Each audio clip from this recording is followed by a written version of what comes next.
Innal hamdalillah nahmaduhu wa nasta'inuhu wa nastaghfiruh wa na'udzu billahi min shururi anfusina wa min sayyiati a'malina may yahdihillahu fala mudilla lahu wa may yudlil fala hadiya lahu asyhadu an la ilaha illallah wahdahu la syarika lahu wa asyhadu anna muhammadan abduhu wa rasuluh.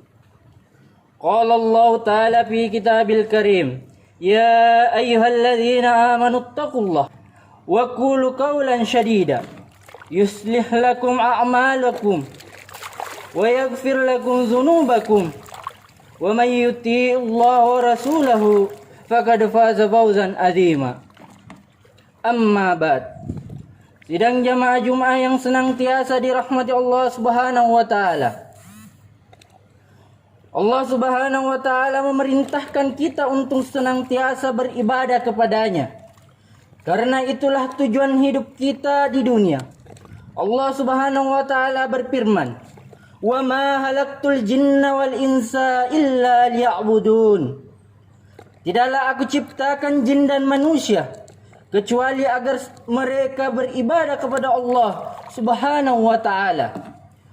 Quran surat As-Sariyat ayat 56. Maka kewajiban setiap hamba untuk benar-benar memperlihatkan tentang ibadah, karena itu adalah merupakan tujuan hidupnya.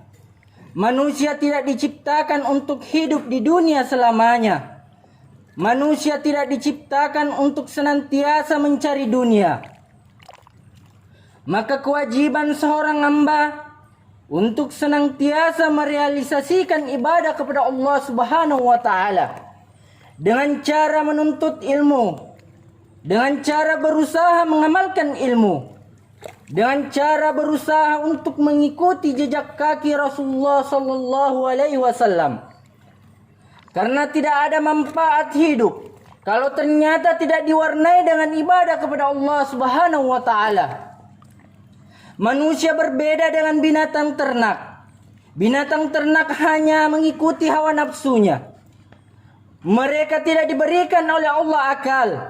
Mereka tidak diberikan oleh Allah Subhanahu wa taala alat untuk berpikir. Mereka hanya hidup di dunia saja. Adapun di hari akhirat, mereka dikumpulkan kemudian menjadi tanah. Saat itulah orang-orang kafir berkata, "Ya laitani kuntu turaba." Andaikan aku pun menjadi tanah seperti mereka. Quran surah An-Naba ayat 40. Maka dari itu saudaraku, manusia diberikan oleh Allah balasan di akhirat kelak. "Faman ya'mal mithqala dzarratin khairan yarah, wa man ya'mal mithqala dzarratin syarran yarah." Siapa yang mengamalkan kebaikan sekecil apapun, dia akan melihat balasannya. Dan siapapun yang mengamalkan keburukan sekecil apapun, dia akan melihat balasannya. Quran surat Al-Salsalah ayat 7-8. Maka setiap kita, saudaraku, berpikirlah tentang hakikat hidup di dunia. Bahwasanya ia akan kembali kepada Allah. Bahwasanya ia akan diminta pertanggungjawaban oleh Allah Subhanahu wa taala. Maka saudaraku sekalian, kita hidup di dunia hendaklah waspada. Jangan sampai kemudian kita tenggelam di dunia ini. Karena sesungguhnya ketika kapal itu telah dipenuhi oleh air di lautan, ia akan karam dan tenggelam. Demikian pula hati ketika telah dipenuhi dengan cinta dunia, ia akan tenggelam dan karam. Maka dari itu saudara-saudaraku sekalian, Allah Subhanahu wa taala selalu mengingatkan dalam Al-Qur'an tentang hakikat dunia. Allah Subhanahu wa taala berfirman, "Wa mal hayatad dunya illa mata'ul gurur." Tidaklah kehidupan dunia kecuali kesenangan yang menipu. Quran surah Al-Hadid ayat 20. Rasulullah sallallahu alaihi wasallam pun mengingatkan dalam hadis-hadisnya yang sahih tentang hakikat dunia. bahwasanya dunia itu sesuatu yang hina di mata Allah Subhanahu wa taala. Semua itu adalah agar kita tidak tertipu dengan dunia, tidak tertipu dari perjalanan kita menuju kehidupan akhirat. Karena seseorang ketika hatinya hanya mengharapkan dunia dan dunia, maka akhirat pun akan hancur lebur. Yang ia harapkan dari ibadah hanya dunia, yang ia harapkan dari ibadahnya hanya harta, sehingga Allah Subhanahu wa taala berfirman, "Man kana yuridul hayatad dunya wa zinataha nuwaffi ilaihim a'malahum fiha wa hum fiha la yubhasun. Ulaika allazina laysa lahum fil akhirati illa an-nar. Wa habita ma sana'u fiha wa batilum ma kanu ya'malun." Barang siapa yang menginginkan kehidupan dunia dan perhiasannya, kami akan berikan dari apa yang ia inginkan dari amalannya tersebut tanpa dikurangi. Tetapi mereka di akhirat tidak mendapatkan apapun kecuali api neraka. Batal amalannya. Subhanallah, saudaraku. Maka dari itu, saudaraku, jangan sampai keinginan terbesar kita adalah kehidupan dunia. Adalah di antara doa Rasulullah sallallahu alaihi wasallam. Beliau meminta kepada Allah Subhanahu wa taala, "Wala tajlid dunya akbar hamina wala mablagha ilman."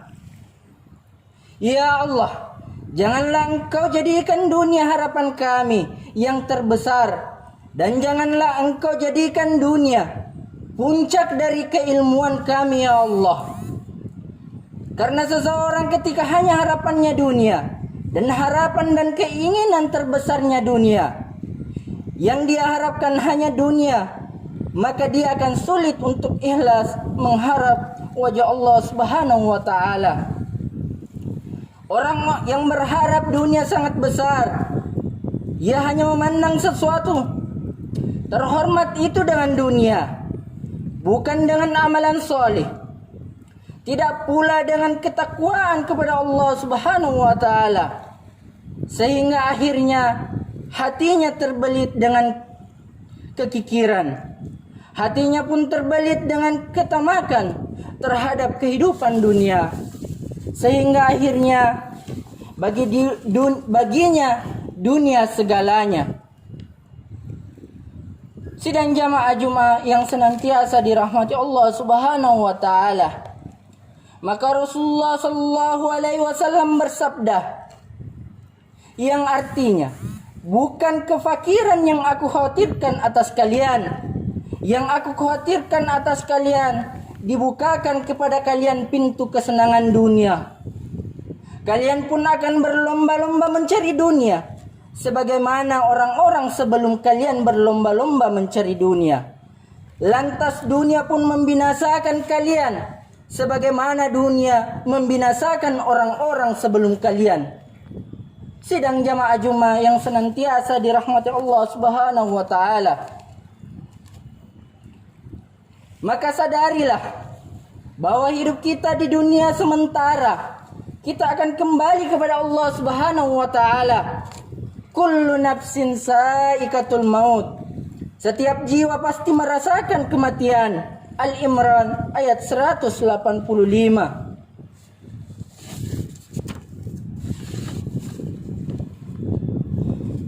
Aqulu qawli hadza wa astaghfiruh li wa lakum.